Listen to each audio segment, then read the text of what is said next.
Today I'd like to talk with you about what happens when bone fractures and how do fractures begin. A magnified view of bone taken with the atomic force microscope shows there are all these rope-like things, these rough-looking rope-like things. What those are is mineralized collagen fibrils. Organic fibrils coated with mineral particles, and they have mineral particles inside them. We can remove the coating of mineral particles as shown in the green insert, and then you see the banded nature of the collagen fibrils. These collagen fibrils are the same kinds that are in skin and other body tissues, but in bone they're mineralized with these plates to make the bone stiff and able to resist compressive loads and resist fracture. But let's ask where bone fractures begin. In order to do that, we need to first look at the structure of bone. Now, bone is what's called a hierarchically ordered material. Now, what that big phrase means is that bone has structure on all different length scales. So if you look on the length scale of 1 meter, then you see that bone is very complex, right? There's all these different bones, the finger bones and the arm bones and all that kind of stuff. And as you start looking at more and more magnified scales, you see that the differences in bone persist. There's cortical bone that's like in the outside of your bone, and trabecular bone that's like in the inside of vertebrae. The top row shows the range of bone that's been well studied by current technology. There are many techniques that can look at bone at these length scales. There's optical microscopy, there's X-ray, there's computed tomography. Many techniques can look at bone at these length scales, and bone is, I would say, very, very well understood on these length scales. Where it gets tricky is when you go below these length scales and you go down to the bottom row. Here it's been very hard to study bone because the mineral plates in bone, for instance, are just a few atoms thick. They're very, very tiny, and so it's taken very powerful microscopes, atomic force microscopes, to be able to look at them for the first time.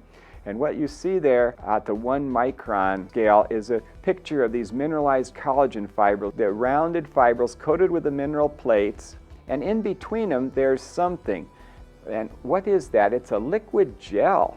Your bone has these fibrils inside a liquid gel, and it's the liquid gel that holds them together. Now, as you go down to finer and finer length scales, bone becomes well understood again.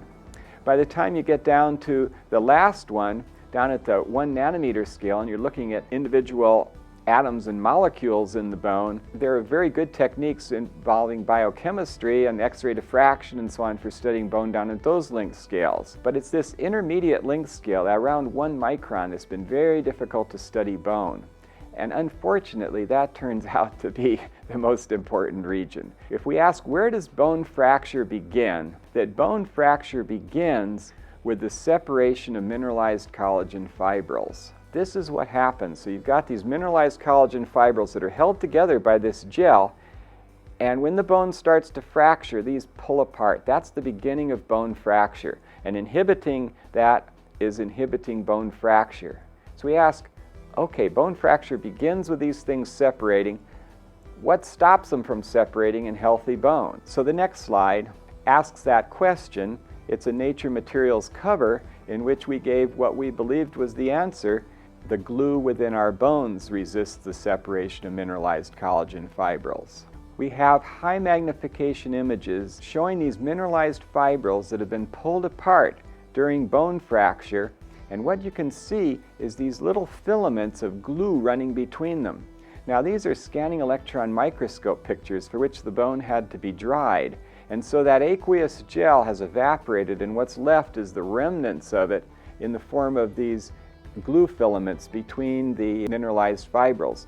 In the wet bone, in the fully wet bone, we would imagine it's just this gel with all these molecules running through the gel. And it's those gel molecules that contain sacrificial bonds and hidden length and that resist the fracture of bone.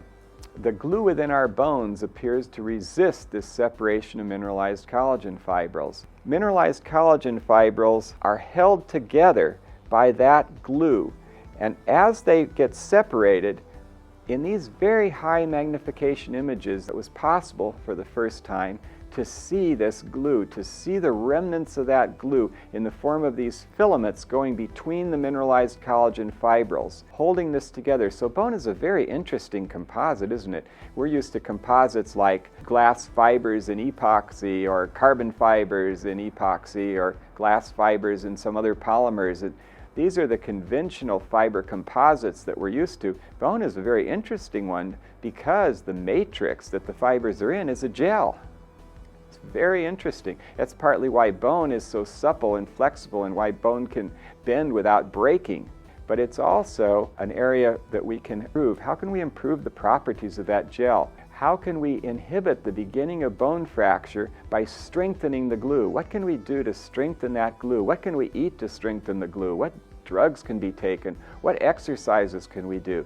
What can we do to stop bone fracture?